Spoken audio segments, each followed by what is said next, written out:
Savannah Strandon. 1, 2, Still here. 3, 4, 5, 6. Imagine having a party that lasted an entire week. There would be hundreds of people, music, and even parades.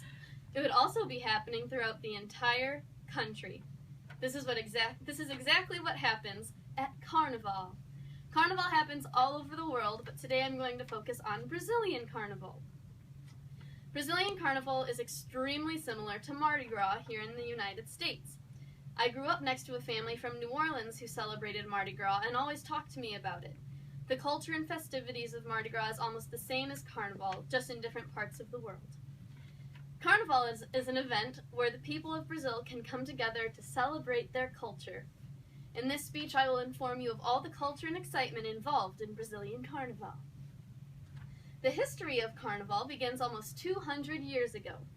Carnival began in the 1830s to continue the tradition of celebrating the week before Lent in Portugal. Lent takes place during the 40 days before Easter. It's a time when Christians, mainly Roman Catholics, practice fasting, abstinence, and making sacrifices. Many countries around the world have celebrations for similar reasons. Historically, Carnival started as a smaller celebration, but in the late 1800s, it turned into a much bigger event.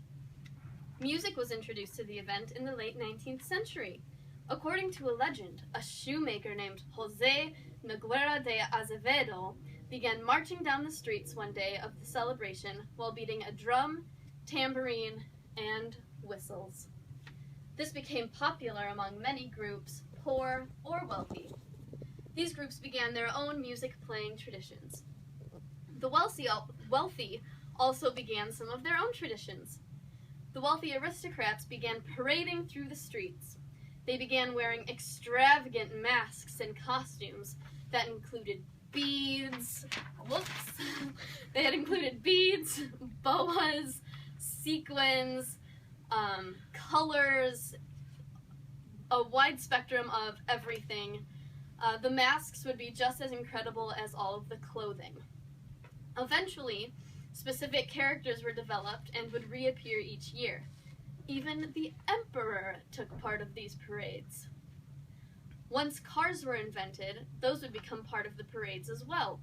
In 1907, floats were added to the parades. This part of the event was called Corso. Many people would watch to throw streamers and confetti.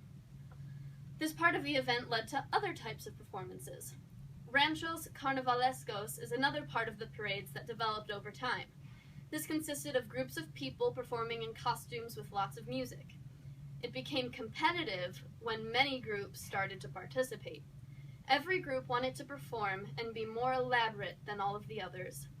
These parades grew to be extremely popular.